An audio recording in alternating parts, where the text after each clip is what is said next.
Hello guys, how are you today? My name is Abdul Ahwan from Indonesia and welcome back to my YouTube channel. So in this video, we are going to continue our previous video about travel app UI design. And in this video, we are going to convert another screen to Flutter. So let's get started.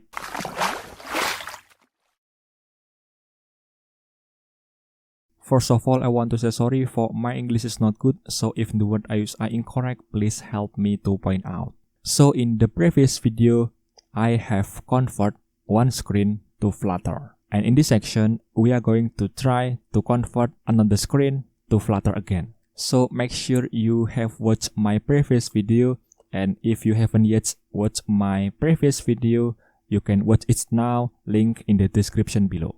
First thing first, we have to download the final project for the section 1, link in the description below. And if you have downloaded the final project for the section 1, let's open with your favorite IDE. In this section, I use Android Studio. You can use your favorite IDE. And if you are ready, just open it. Alright, so this is our final project from the previous video. And in this final project, we have convert one screen right here, but if we want to go to this item, nothing's happen. From the design, we can see we have two screens. In the previous video, we just convert this one, but we haven't yet convert this to Flutter. So in my brain, if we click any item in our recommended item, it will go to this screen. Alright, so it will go to the next screen based on the index of our recommended item. Alright, so we go back to our Android Studio, and for that, firstly, we have to import or we have to add new dependencies to our Flutter project. So we have to open pubspec.yaml, and for that, we have to add new dependencies, which is we want to use cache network, which is we want to use for our image. We use cache network image version 2.2.0+1 and just press pubget. Alright, and if we have add new dependencies to our pubspec.yaml, we back to our home screen. And for now, because we want to create a new screen, we have to create a new screen right here. Right click on the screen package and we have to add new .dat file. We name it as selected place screen. Just click add, and inside our selected place screen, we have to create a new stateless widget. We name it as selected place screen. Alright, and as usual, we have to import material class. Look like this. And the next step, we have to open our main file, which is this one. And to preview our screen, we have to call our home to be selected place screen. And we back to our selected place screen again. And I think we have to return scaffold widget right here, and inside this scaffold widget for the body, we set it to be container because I want to make it to be entire screen, so I don't set height and width. Alright, so we see in the design. So if we see the design, I think it's kind of like stack because there's a component back each other. So our image on the back and our text in front of our image. So my idea is we can use like in the previous video, we use page view, but we make it to be full screen. And in the top, we have two buttons. This is for the back and this is for the like. Alright, so it just kind of like I think 3 component or 3 section. Alright, and just restart our app and we see white screen because inside our container we have nothing. So for that we use child, and for the child we set it to be stack widget. Why we use stack widget? When we use this stack widget, we can place our widget to be front or to be back of each other. Alright, and inside this stack widget, we can call important properties, which is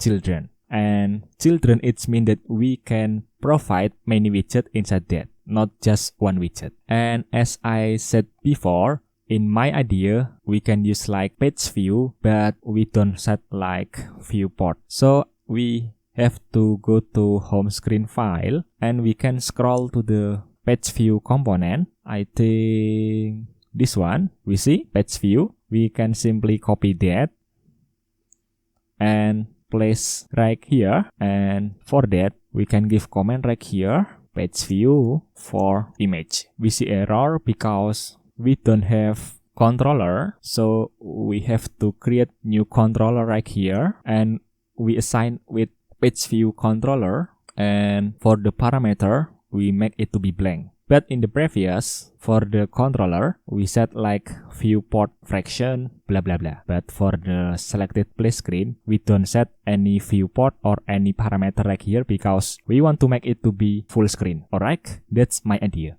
And the next, we see warning right here. And I think we can see in the design again. And from the design, we can see new component, which is, I think it's kind of like tagline.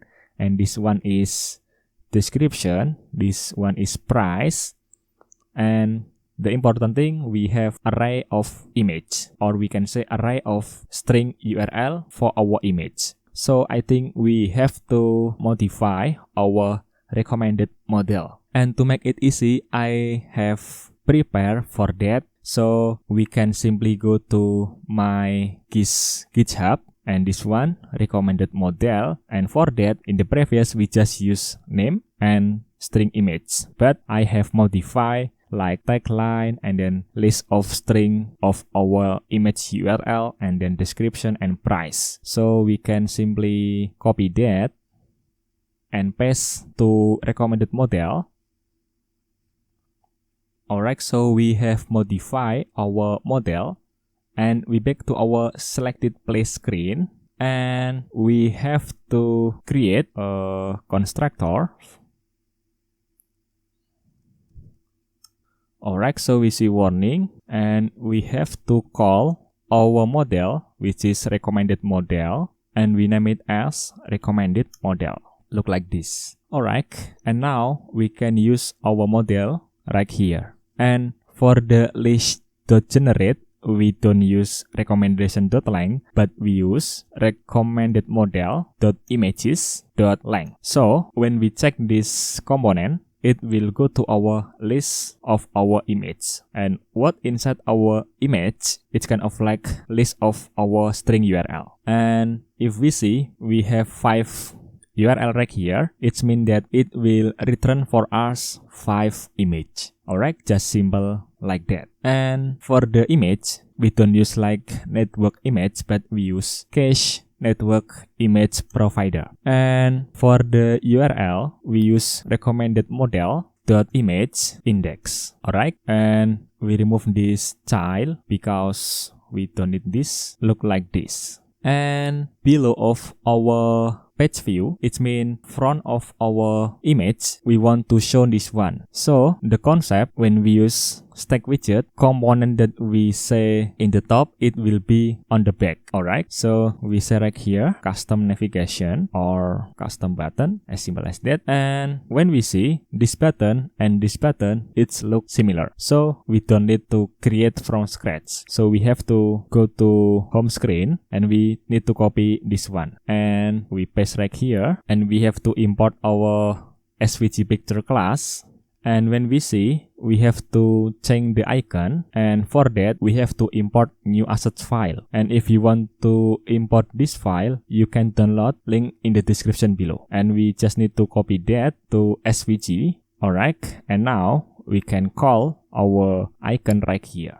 The first icon is icon left arrow, and for the second icon is heart fill. And for the background color, we change to be look like this. Alright, and for the next is this content. So we give comment right here, and for the content, when we see this kind of like align to bottom, so we can use align widget right here. And when we use align widget, we can call alignment properties, and we can say alignment left or center left, because when we see our content, it's kind of like aligned to the left. And inside this align, we can say child. And for the child, as usual, we use container. And for the height, we set it to be 346.8. And for the margin, we set it to be only for the left as usual 28.8, and for the bottom 48, and for the right 28.8.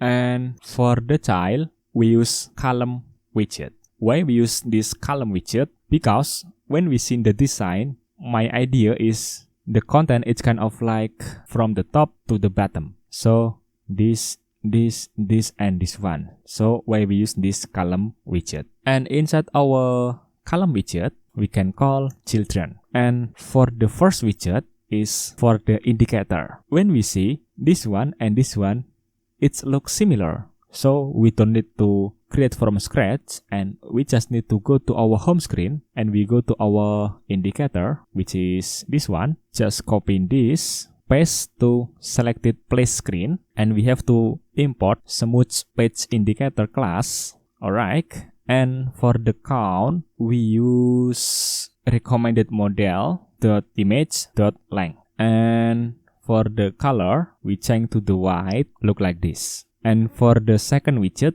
is, let's see, this one. So we just need to duplicate from the previous, which is for this one, title, paste here. And for the text, we can say recommended model dot tagline. And for the maximum line, we say 2. And we see we have to import our Google Fonts. And for the font size, we set it around look like this. Alright, and the next is we just need to duplicate this one, paste here. And for the Google font, for the font we say letter. And for the size, we set it to be 19.2 for the font weight, bold. And for the color, we set it to be white color. Alright, and for the maximum line, we set it to be 3. And for the font weight, I think not 700 but 500. And for the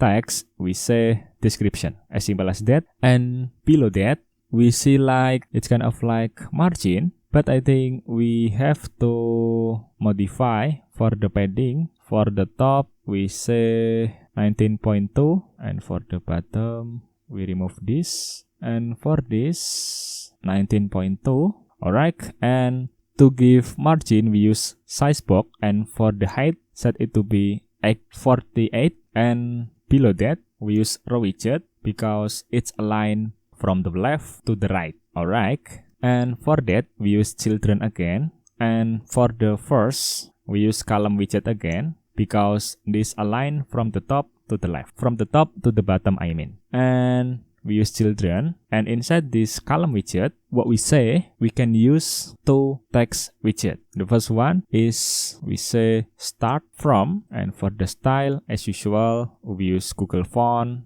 we use letter again, and inside that we can set like font size 19.8, and for the font weight 500, and for the color we use white color. And we just need to copy this, duplicate here, and for the text size 21.6, and for the font weight I think 700.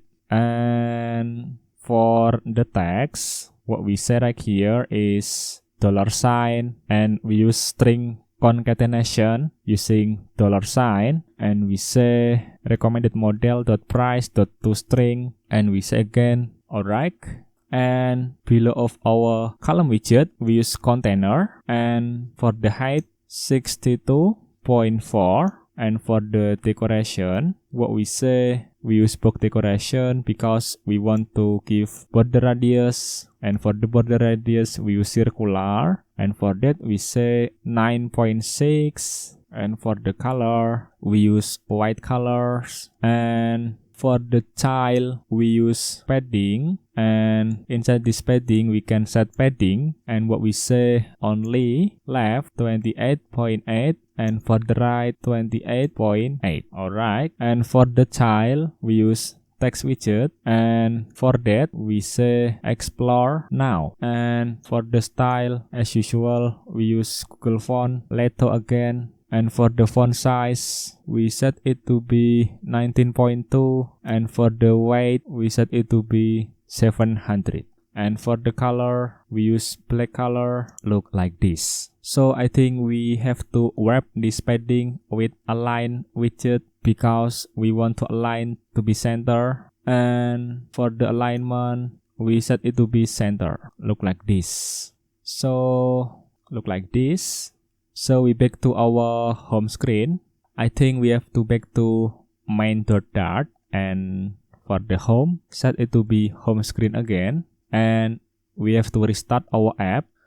Alright, and when we click our item, nothing's happen. Alright, so to do that, we go to our home screen and we go to our recommended, which is this one, inside our page view, and we see list.generate, and in the previous we return container. And to make our container to be clickable or tappable, we can wrap our container with gesture detector. And when we use gesture detector, we can call many properties such as onTap. And inside our onTap, we can say, or we can use navigator of context. We want to push, and inside this push, we say material page route, and inside that, we say builder context, and we want to go to selected place screen. Alright, and it will automatically generate for us this one. And for our recommended model, we can assign with recommendation index. Look like this. Recommended model, recommendation index. Restart again.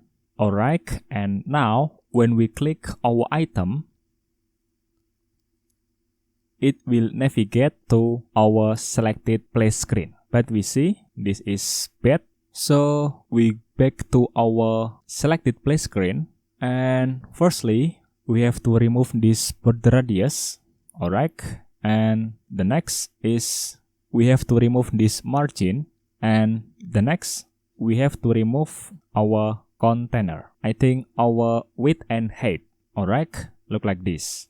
And for our custom button, we have to wrap with save area. Look like this. And again, we have to remove bouncing scroll effect. And for the alignment, we say bottom left. Alright, and to make it to be aligned with center, I think to make it align to the left, we can go to column and we say cross-axis alignment. We set it to be start. Alright, we see, and we have to change this to be white color. Alright, and for this, we go to our row widget and we say main axis alignment space between. Look like this. And to make it to be aligned to the left, we say cross-axis alignment start, and for the main axis alignment center. Let's see the design.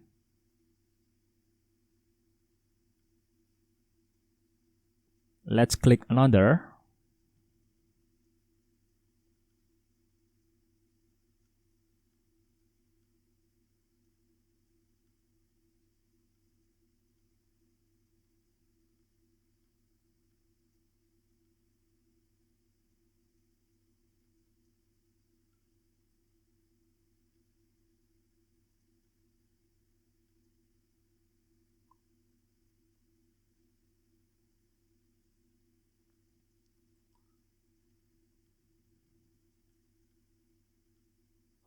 Alright, so I think it's similar with the design. And to make this button to be clickable, we can go to our custom button, which is right here. And for this, we have to wrap with gesture detector again. And for the on-tap properties, we say navigator of context dot pop. And now when we press this, it will back to this screen. Alright, and to make our performance to be much better, I think we have to change the network image to be cache network image. So we back to home screen, and this one change to cache network image provider. And for this, it's similar. So we just need to change this, and we have to restart our app. Alright, and I think it's better than before.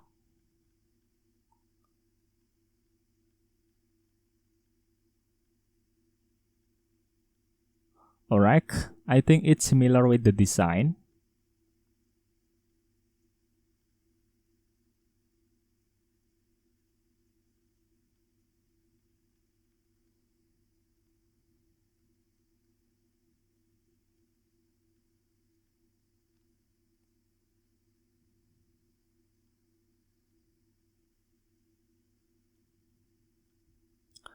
Alright, so I think that's enough my video today. If you want to download the final project, link in the description below. And if you have any questions or comment, write it down on the comment field. Thank you so much, and see you again on the next video.